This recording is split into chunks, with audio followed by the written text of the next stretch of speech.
et non par l'incrédulité. Il a dit que l'incrédulité est le refus de se conformer, n'est-ce pas? D'accepter la parole de Dieu. Je vais simplement ouvrir cette définition. Ce n'est pas seulement s'enfermer dans la parole de Dieu. L'incrédulité, c'est le refus de se conformer à une situation. Alléluia. Amen. Une situation qui est devant toi, qui est claire, qui est propre. Tu refuses. Tu es incrédule. Parce que même dans le monde du travail, parfois on se juge comme ça. On se juge. Toi tu es incrédule. C'est pas qu'on est seulement à l'église. Alléluia. Amen. Donc cette définition est valable partout. L'incrédulité, c'est le refus de se conformer, d'accepter la parole ou une situation si évidente. Il y a une situation qui est claire. On te dit que là où tu passes par là, tu peux plonger dans le feu. Tu refuses d'accepter. Tu refuses ce qu'on te dit, mais tu es incrédule. Alléluia. Amen. Alléluia. Amen. Mais il faut vivre par la foi, certainement. Parce que c'est la foi qui déclenche toutes les bénédictions. Sans la foi, on n'a pas la bénédiction. Mais la foi vient de quoi? De l'obéissance. En fait, c'est ça la foi. Si l'incrédulité, c'est le refus, alors la foi, c'est l'obéissance, c'est l'acceptation. On est d'accord? Si l'incrédulité, c'est le refus, mais la foi, c'est l'obéissance, c'est l'acceptation. On accepte la parole, on se conforme à la parole. Et j'ai vu des exemples qu'il a eu à prendre qui sont vraiment importants. On a un dernier 100 francs qui reste, on est capable de les sortir, même si on doit soi-même aller à pied. Parce que on a vu quelqu'un, certainement qui est plus dans le besoin. Quelqu'un qui va... Vous savez, hier j'ai envoyé quelqu'un, parce que je voulais envoyer l'argent du taxi à mon fils à l'école. Je voulais envoyer 10 000. Mais je n'avais que 9 000 et quelques dans les telles monnaies. J'ai donné à quelqu'un 1 000 francs. Il va me faire un dépôt de 1 000 francs pour qu'au moins ça arrondisse à 10 000 et quelques. J'envoie 10 000. Vous comprenez? Amen. Parce que je n'avais pas plus. Mais ça, j'ai vu que l'autre avait plus besoin de ça. Donc les 1 000 francs qui restaient, il fallait les mettre. Parce que lorsque quelqu'un est dans le besoin, vous le sentez. Vous le voyez. Parfois, il n'a même pas besoin de s'exprimer. Alléluia. Amen. Sauf si vous-même, vous êtes incrédule. Et là, vous revient à l'incrédulité. Sauf si vous-même, vous êtes incrédule. Mais quelqu'un qui est dans le besoin, il n'a même pas besoin de parler. Vous sentez qu'il est dans le besoin. Et donc, la dernière pièce qui reste, vous la sortez pour mettre à la portée de quelqu'un. Mais je voudrais m'appuyer sur ce qu'il a dit aussi. Bon. Les enfants aujourd'hui ne savent pas que être obéissant à la maison, c'est aussi servir Dieu. Parce qu'on sert Dieu partout, dans tout ce qu'on a, dans tout ce qu'on fait. Être obéissant à la maison, c'est servir Dieu. On ne dit pas seulement quand on sera à l'église, là on va aller servir Dieu. Non, on sert Dieu partout. Parce que lorsqu'on est impoli, lorsqu'on refuse, pendant que les parents t'envoient, on refuse le service, de faire le service. On ne sert pas Dieu. Alléluia. On ne sert pas Dieu. Cet exemple de débrousser là, ils allaient débrousser à la plaine. C'est là où il a grandi, donc il cite toujours la plaine Aïe. Alléluia. Cette histoire d'aller débrousser à la plaine Aïe, encore que nous tous on va prendre les machettes, nous irons tous un peu voir la plaine Aïe. Alléluia. Il y a quelque chose là-bas. Alors que cette histoire de débrousser là, pendant que tu débrousses, tu insultes le type là, maintenant regarde-moi comment il me fait aujourd'hui, tu débrousses. Il a dit, lui n'est pas content parce qu'il t'entend. N'est-ce pas? Mais moi j'ai dit il est content parce qu'il ne t'entend pas. C'est là où le monde est opposé. Il est content puisqu'il ne t'entend pas. En réalité, le père, pendant que tu travailles, l'objectif pour lui, c'est que tu travailles.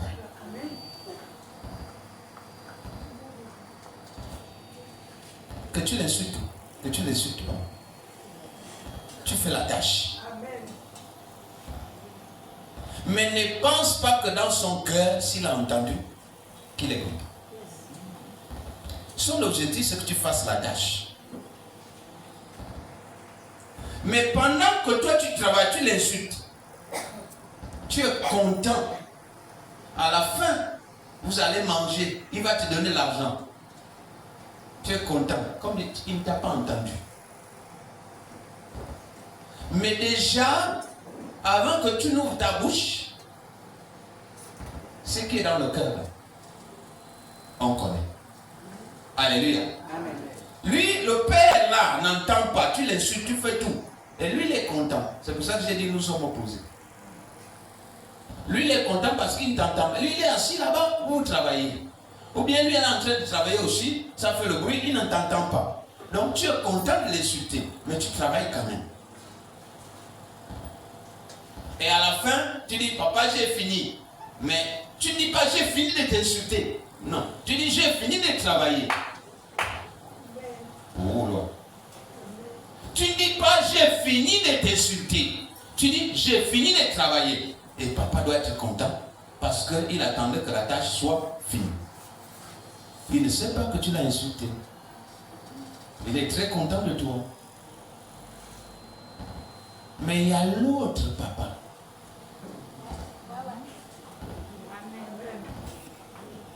C'est là où je voulais qu'on en vienne. Il y a l'autre papa qui te voyait, qui t'entendait. Le papa physique est content. Tu l'as insulté, il n'a pas su. Même la main te donne. Il dit bravo, tu as fini la tâche. Mais le papa en haut là, qui voit tout, qui connaît tout, avant que tu n'ouvres ta bouche, il sait déjà ce que tu vas dire. Il t'a entendu. Lui n'est pas content. Donc, dans le monde spirituel, c'est différent du monde physique. Dans le monde spirituel, même vous voyez, souvent on rentre tous de temps en temps. Chacun de nous ici est rentré au moins une fois de sa vie dans le monde spirituel. Chacun de nous a au moins fait un rêve où il voyageait, où il a rencontré des gens. Mais c'est le monde spirituel, ce n'est pas le monde physique. Chacun de nous sort de sa coquille pour visiter ce monde. N'est-ce pas? Oui, mais il y en a qui sortent d'eux-mêmes, c'est-à-dire ils décident. Là, ce sont les sorciers. Mais il y a nous qui sortons seulement quand Dieu décide, par l'oreille. Est-ce que c'est clair? Il y en a qui disent, même s'il est assis comme ça, il regarde, vous êtes dans l'église, mais lui il est sorti. Il est parti. En voyage. Quand il revient, même pas un sachet qui transpire. Il n'a rien. Mais il y a d'autres qui sortent par l'oreille. Et tu sors, tu vas visiter. Mais dans ces mondes-là, tu sais que même si vous êtes à des kilomètres, tu entends ce que l'autre dit. Vrai ou faux? Dans le monde des rêves, toi tu es ici, l'autre est l'autre côté du pont, ce qu'il dit, tu entends. Dans le rêve. Donc le monde spirituel n'a pas de limite. Pendant que toi tu insultes là, pendant que tu fais l'incrédulité, pendant que tu fais de bonnes actions, alors qu'en réalité, malgré tes bonnes actions, Dieu n'est pas content, Dieu sait. Comme il a dit, tu as déposé les ventilateurs, tu as déposé les climatiseurs, tu as fait tout. Les bonnes actions que tu as fait, oui, mais dans le fond là, tu as fait juste pour te faire plaisir. Juste pour que les autres acclament, applaudissent. N'est-ce pas? Mais Dieu qui voit le cœur, nous on ne voit pas le cœur. Tu as fait, on a acclamé, ça c'est une bonne personne. Vous voyez, il a la libéralité, il sait donner. Lui là, il ne boude jamais. Quand on demande de donner, il donne. Mais il donne parfois pour faire quoi? Pour son image. Nous sommes d'accord là? Pour son image. Mais Dieu qui connaît les cœurs, qui sonde les cœurs, sait exactement pourquoi tu donnes. Et comment tu donnes. Alléluia. Amen. La foi, c'est celle-là qui va nous sauver. La foi, c'est celle-là qui va nous introduire dans le royaume de Dieu. Ce ne sont pas nos œuvres. Parce que parfois les œuvres là sont teintées d'incrédulité et de malédiction. Parfois les œuvres que nous faisons là sont teintées d'incrédulité et de malédiction. On te voit venir balayer le temple tous les jours ici, mais ton cœur est comme.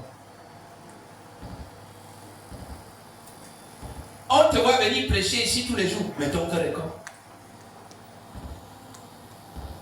On te voit chanter tous les jours ici, mais ton cœur est comme. C'est toi le meilleur enseignant, le meilleur docteur, mais ton cœur est comment? Tu es la meilleure intercesseuse, mais ton cœur est comment?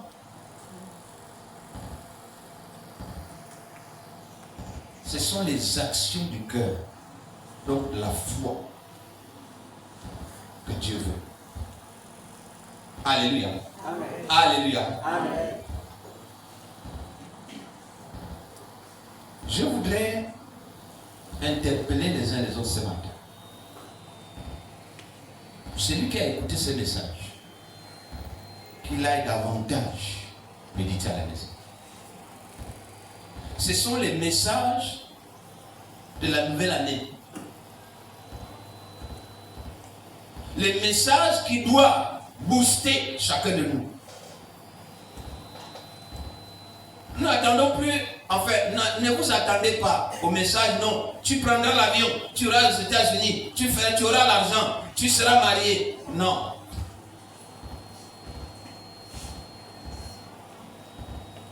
Cet après-midi, je suis invité à une réunion quelque part. Voilà.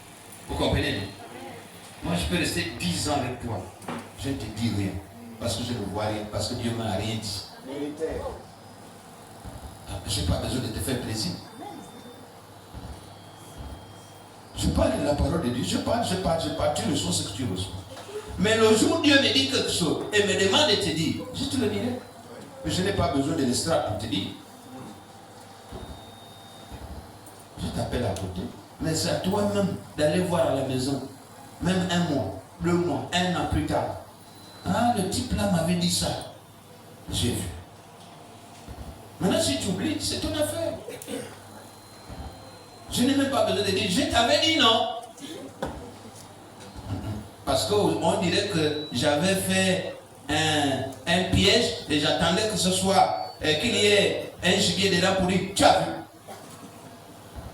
Je n'ai pas besoin de ça. Alléluia. Amen. Le message de cette année, c'est ça. La foi. La foi. La foi dans quoi? Dans la parole de Dieu. Parce que cette année, nous avons pris 4-5 axes. L'axe de l'enseignement, de la prière, de la communion fraternelle. De quoi encore? Allons-y. La fracture du pain, encore. Vous venez de citer les actes qui sont dans le livre des actes des apôtres, mais il faut ajouter l'axe des églises de maison. Alléluia. Il faut qu'on crée les églises de maison. Il faut qu'on soit dans les maisons.